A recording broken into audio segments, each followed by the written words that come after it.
What is up, everybody? How's it going? This is EK1 Gaming here, and in today's video we're going to be taking a look at just a few things that I feel like you should be doing before TU10 Season 2 and the new raid. Now, first off, of course, if you're new to the channel, hit the subscribe button and the little notification bell to be notified every time we upload videos. Now, if you wasn't aware, the raid has been leaked. Basically, the 30th of June is the date that's on the official Ubisoft website. So here's just a few things to get you started. Now, here's number one. Basically, get that SHD level up. Get the watch up as high as you can. Pay specific attention to hazard protection, explosive resistance, and armor. And of course, any sort of base damage like weapon damage, crit chance, and crit damage. That way you don't have to sacrifice these as attributes on your builds, because some of these you can get an extra 10% or 5%, etc.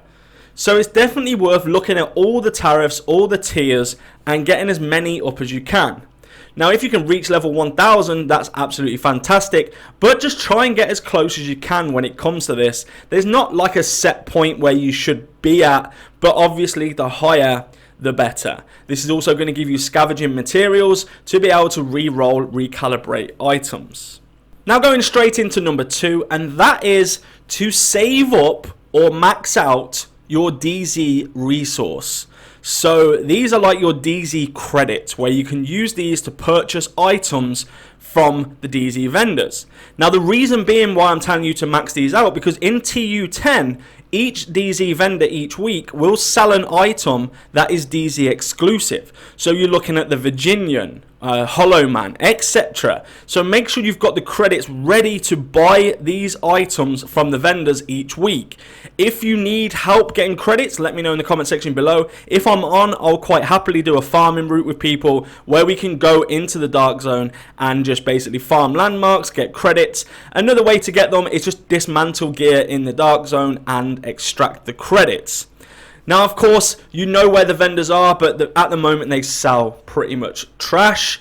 However, you can see most of all, they're like 70 credits, 100 credits generally across the board. So you can max out at 300, although it's let me keep 305, but the rest will just stay in your mailing box or your mailbox. So you can actually stack more than that, you just can't claim them all at once. Now, number three on the list is farm for that hazard protection gear, because if the raid rumors are correct, you are going to need to spec into hazard protection. So look for that Jarl gear, or look for the 511 three-piece set. Make sure you've got plenty of hazard protection so you can complete the raid with ease, or easier than other people.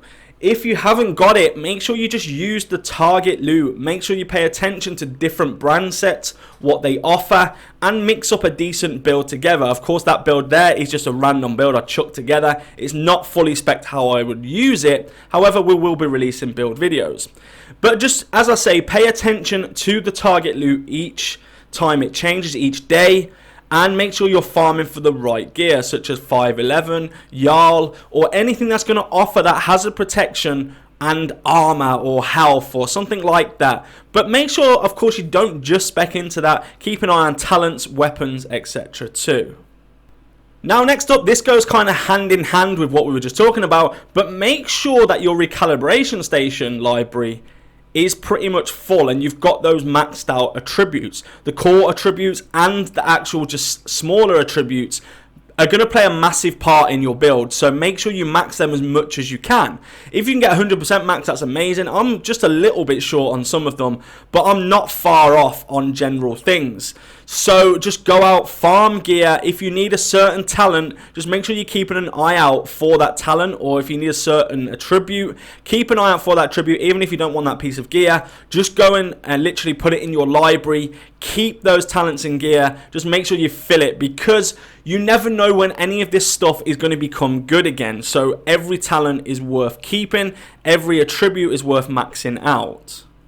Now, the next one, make sure you're stocking up on those exotic components. So if you've got duplicate exotics, make sure you're dismantling them. Don't hold more than you can carry, by the way, because you will lose the components.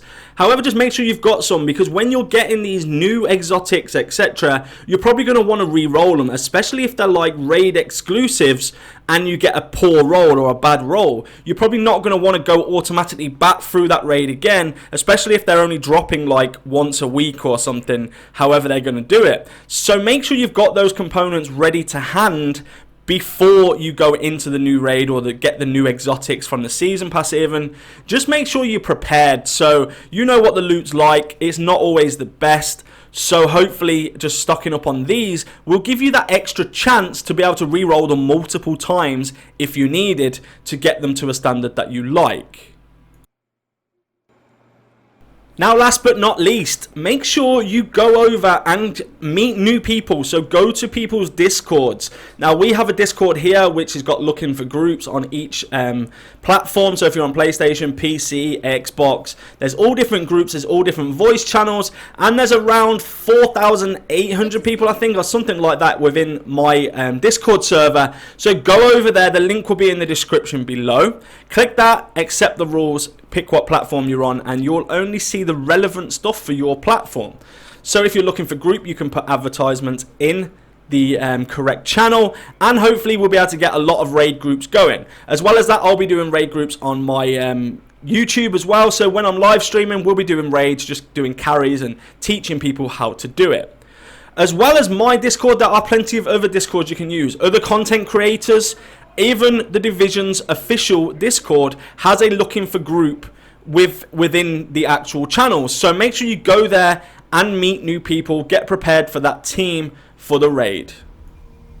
Now, I really hope this video has helped some of you, and if it has, just make sure you leave me a little comment in the comment section below. If you feel like there's something else that I've missed off this, of course I haven't covered everything.